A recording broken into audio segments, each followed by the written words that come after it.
Good morning, Garry Crole again. Good to see you again. I'm joined by Patrick Bell from Finexia today, and we're looking to understand a little bit about a particular fund that we've put on the recommended product list that Finexia offer, which is in the childcare space, providing a really high yield, and one that we believe is in the best interest of clients looking for sort of some regular income opposed to high capital growth. So welcome Patrick, good to see you again. You too. So tell me a bit about Finexia. So I know a lot, but I don't think our advisors know a lot. So Sequoia, I'll disclose, as a shareholder in Finexia. Thank you. We don't hold a lot of shares, but we actually like what you're doing, and it is a strategic investment for us. So tell me a bit about the listed company, FNX. Yeah, so Finexia, we're private credit specialists. We've been listed since 2015. As I said, we specialise in the private credit space. So basically, we're a lending business. We pick some particular parts of the economy that we like. Over the last number of years, we've really tooled the business up to grow in the private credit space. As of the half year, we had $163 odd million in private credit loans, well on our way to 200 million. We've taken a particular focus in the last couple of years in the childcare space, and our aspiration is to become the premier childcare lending business in the country. Obviously, that sort of business was conducted by banks for a long time. For various capital reasons, they're no longer participating at the levels they are, so we see a great future in that space. Yeah. And on the childcare space, are you an actual operator or you're a lender? No, we're a lender. So we have the Finexia Childcare Income Fund that commenced in October 2022. Yes. The primary objective of the fund is to give people exposure to the Australian childcare space. Yes. It's a credit fund, so we are a lender. Yes. The investment strategy essentially is to give people a steady monthly return. Yes. At the moment we're 5.65, and we're above RBA cash rate is our base rate. So that's 10%. Yes. So no, we're not an operator. What we actually you're 5.65% plus the cash rate. Yeah, that's right. So since inception, we've paid 10.46% per annum, paid monthly. Yes.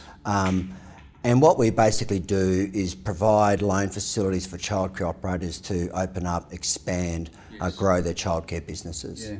And one of the challenges that we've had is a lot of our advisors would like to use you more, but you haven't got on platform. So we're sort of asking guys like Net Wealth and Hub24 to consider you adding to the platform. How's that going? Yeah, great. So we've made good progress. We're on Hub, PowerWrap as well. New Quantum in recent times, we're finalising that, and Net Wealth. Centric? No, we haven't done Centric yet. Okay, yep. And the impetus for that really is some rating work that we got done, which was really great for us to highlight our product. So both SQM and Foresight Analytics have provided ratings for us now. With 3.75 stars on SQM and a very strong rating on Foresight Analytics. So that's been the impetus for it.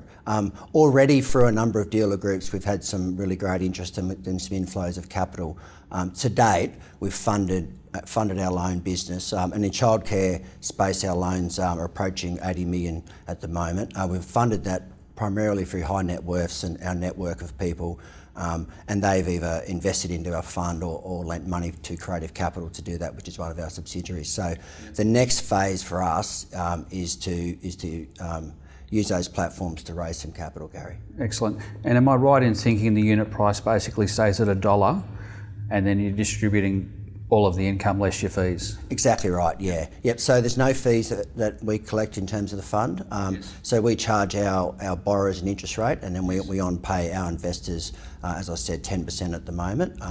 Paid monthly, consistent rate, and so there's no fees to enter the fund or to exit the fund. Okay, and how do you assess the loans? Is it based on the profit of the centre or the valuation? Is it a property play or is it an operator play? So it's where we started was an operator play. It's actually been a really interesting journey. We initially the strategy was to fill the space for loans for an operator to get a childcare centre with no children in it and trade it up to be fully occupied. We only deal with experienced operators, so all of our clients have 10 plus years in the industry, have somewhere between 5 and 50 childcare centres, have deep experience in opening those, can demonstrate that experience. That's important for us. Yes. Most of the people in our business who face clients are ex-bankers or corporate bankers, so they do a standard credit assessment, all of the 5 Cs and the usual things to make an assessment. But where our loan's different to other providers is that we give a period for the operator to trade the centre up. So typically a childcare centre takes somewhere between 8 and 14 months to go from zero occupancy to be around 80%. Our loan facility gives them a runway to do that. So that's where our business started. And in recent times, what's happened though is we've become more engaged in property style transactions. And that's a growing part of our business, whether that's a construction piece or it's a purchase of actual physical property. But primarily we deal with operators, not with, in fact, we deal with solely with operators, whether they own their own centre of which they're occupied or they run a business from there. Typically not, and no one so far who's it's a property play. So our expertise around understanding operators and their businesses. Yeah, no, good. And is it an interest-only loan or is it an interest and principal loan? So it's an interest-only loan. It's set at 65% of the value of the childcare business. What happens is, it's interest only for the first 12 months. So we provide a 12-month facility initially. Yes. We do monthly monitoring on that loan, so we understand the occupancy every month for the operator. Yes. They provide that information to us, and at the end of 12 months, we make a call with the operator about where they're at. In nearly all our cases so far, the operator has achieved full occupancy. If they haven't, we provide a further term. At the end of that period, then they will start to make interest payments, and for the first 12 months, we capitalise the interest. So we do that to give them the capacity to really just concentrate on running the business and growing out their portfolio of childcare centres. Yeah. And what's your expectation on longevity per loan? Is you think they're 5-year loans, or I know it's a 1-year reapplication type thing, but what's the longevity expectation? I've been lending in the space for more than 8 years, so we used to do this on a contributory basis or a direct style loan. And particularly in the fund, we haven't had a single borrower seek to pay us back yet. So what they've been doing is they come to us, they trade up a centre, they then use that centre fully traded as security and as cash flow to then purchase another centre or open another centre, and they grow the business out that way. So while we charge more than the bank, typically banks will only provide 50% of the value of a childcare centre. They once did what we do now, but they now only provide 50%. So our proposition is, yes, you'll pay a little bit more interest from us. We'll also capitalise interest during the first 12 months. We'll provide more capital than they will and allow you to expand your business quicker, which for a good operator in the right location, for them that's really valuable. Yeah, and what sort of margins are these businesses generating? Because if you've got your 10.5% cost of debt, yes, and then staff and etc., what sort of margins are they operating on generally? Yeah, look, the industry is interesting. There's obviously a large component of the industry is not for profit, and that excluding that part of the business, most operators make somewhere between 25 and 30% net return on the business. Childcare fees over the last 15 years have gone up considerably, something like 46%, I believe. So they've grown over time. So these are profitable businesses that we back. So they kind of view us as cheap equity in a sense. Yes. And so for them, again, I mean, if they want to get themselves to grow 3 new centres in a calendar year, we can achieve that through our facility. And we're also very careful. We monitor it. We've had no losses in the portfolio so far.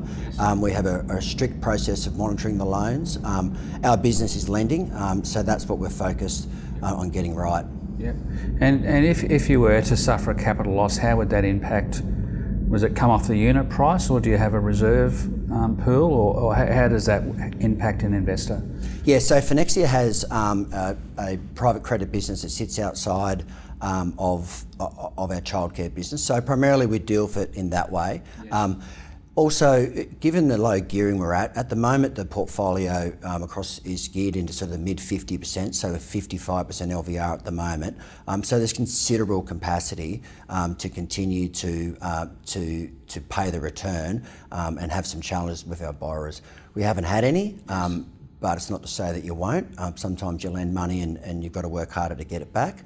But we've been doing credit for a long time. I mean, I've been a banker since the early 2000s, and we've been in private credit, back-to-back lending for a number of years now. The other thing is losses don't sneak up on us. So we're monitoring these businesses every single month. If things are slow at the start, we speak to the borrower and we really understand what's happening, and we can take corrective action really quickly. The other thing is we have a commercial, but not just a commercial relationship, a great relationship with a management group whose speciality is managing childcare centres. So they manage more than 100 childcare centres. So they're kind of our consultants as well. So within our documents, we have the right to ask them to go and look at the business, to participate in management, and in the worst case, ask them to take over the management on behalf of our operator. So we have some really powerful controls to make sure that the childcare centre is well traded up. Yeah, so your security is the actual business and licence? It's the business, it's the licence. Now they have intrinsic value. They're valued by a external value for first mortgage purposes. They're assigned to us as well. So this is exactly the same security that a bank would take. As we've moved more into the property space, we obviously take a first mortgage over the real property in those cases as well. Personal guarantees are really important. The people we deal with have considerable balance sheets, and so they're obviously very keen to make sure they protect those. Yeah, and tell me a bit about the private credit fund and how planners can use that particular fund as well, and what sort of returns it's providing. Yeah, so we've got at the moment we've got the Childcare Fund. We're about to commence a private credit fund. It hasn't quite opened yet. Oh, okay. I was aware something was coming. Yeah, that's right. Yeah, so that's our next iteration, and that really will be a conversion of our existing private credit business.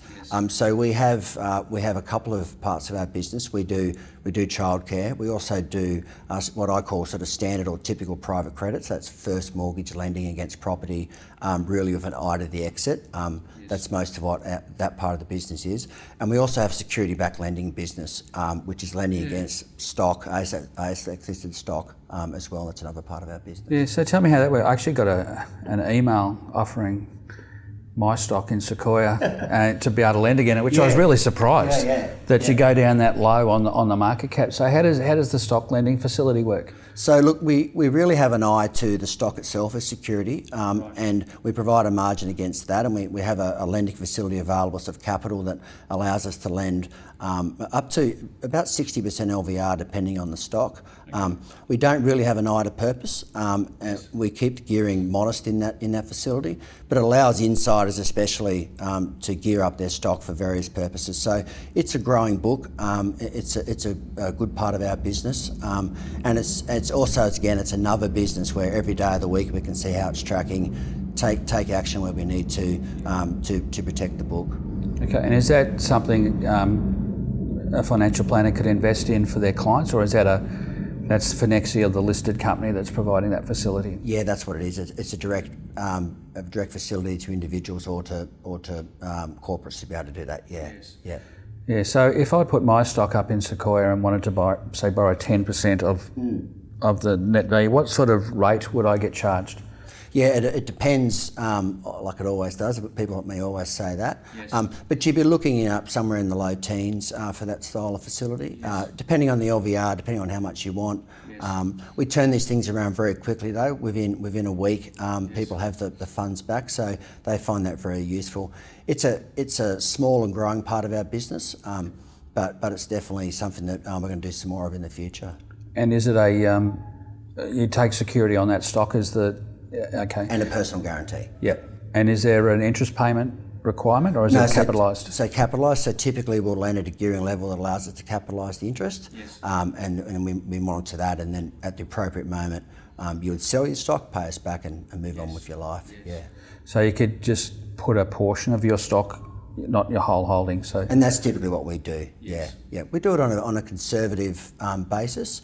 But in saying that, most of the people we deal with are aligned in that way as well. They want it to be conservative, so no, interesting, because a lot of people like to exercise options and do a variety of things on different stocks. So that helps. Yeah, and they don't have the capital. No, that's right. Yeah, that's a classic case for. You got this big discount in an option exercise, but you got to sell your shares to exercise. Yeah, exactly them. So right. okay. Oh, very good. And tell us about the Finexia financials. I know you're trading around 22 cents or something. Last time I looked, I might be wrong. No, we've snuck up a bit from that. Okay. Look, it's been hard work at our end of the market. Yes. Where the multiple we're trading on, we naturally think's a little unfair. This year for us, it's been a consolidation year. So we're growing out the Childcare Fund. We've got a requirement for around 100 million next year in capital to grow that part of the business in particular. And we're well on the way to sourcing that capital. So that's meant also that we've had to tool the business up with human beings and systems and processes for our next phase of growth. So we've spent a considerable amount of money this year investing in the business, which I'm really happy we've done that. I mean, if we are going to grow this business and we have to prepare that in all sorts of ways besides just going to market and finding quality loans. A lending business is about systems, processes. We have a quality loan management system.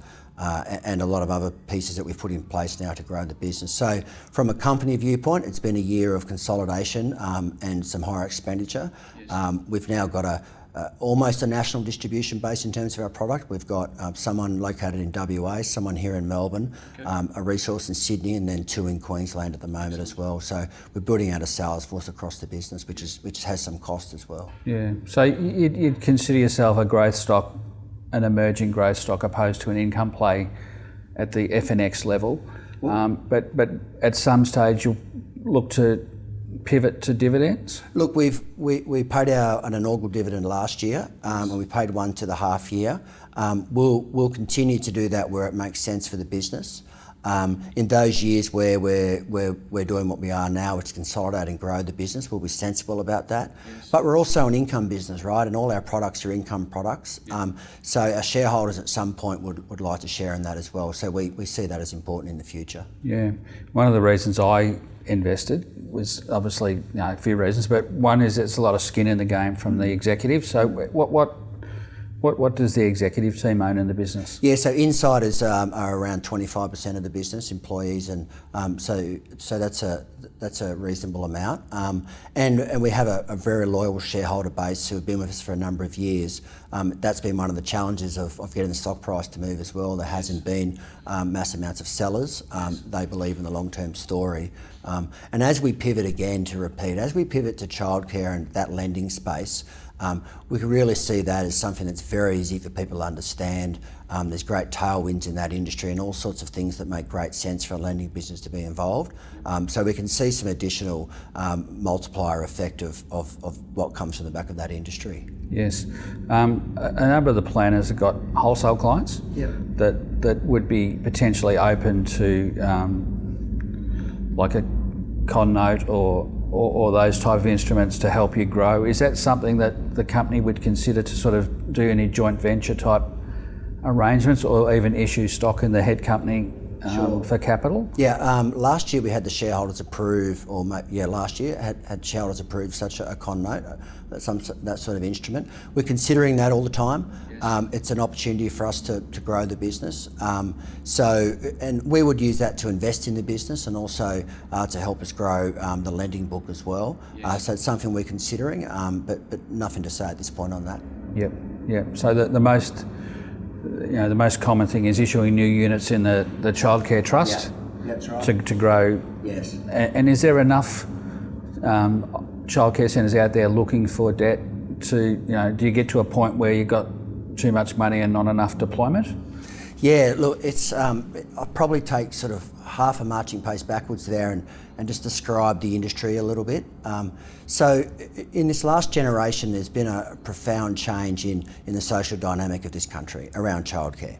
So, and my kids are sort of in their early 20s, so even in their generation of time, the number of dual working parents has gone up by 50% during that period. 71% or 70 odd percent of parents with 2 kids now are both working full time. It's just a plain fact now that kids attend childcare. There's been a doubling of children between 0 and 5 who attend formal childcare now. And I'm not sure if it's a chicken or an egg, but it is always both. Government expenditure's also increased rapidly. So only 10 years ago, the government were providing about 900 million to the industry. Last year, they provided 10 billion, and this coming year it'll be 12 billion. Both sides of government have staunchly defended the industry. Albanese recently said that universal free childcare is a place that he wants to arrive at. So that'll mean 100% subsidy for people in a particular income bracket. The other piece that's happened recently in the budget, so 35% of Australians live in an area where there's no childcare. So there's massive upside for this industry, right? But a lot of that is around staffing, the inability to get hold of people to work or young ladies typically to work in these businesses.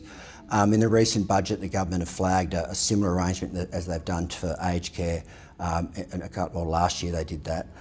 So we can see that improving as well. There's need for around 300 to 400 childcare businesses, new centres a year. There's 9,000 childcare centres in Australia. So there's massive churn going inside all those businesses at all the time. Every day as on the sort of market side of this business, when I'm talking about that, guys out there originating loans, a new client comes to us with 10 or 15 centres that we've never heard of. So there is massive demand in this business, particularly in the property space as well. So for us, there's a long way to go in terms of upside around what we're doing here, and on the basis that we can get good quality, cheap, flexible capital, we'll continue to grow this business for a number of years, and I'm determined, and I'm sure we'll become the major lender to childcare in this country. Yeah, no, it's exciting. It is. No, thank you, Patrick. You've got some practice development managers in all the states. We'll put a slide up so advisors can contact them, and we look forward to watching the ride as a shareholder, but also as a licensee group, supporting in particular the Childcare Trust. So thanks for your time. Thanks for your support. Cheers, Gary. Great, thank you. Bye.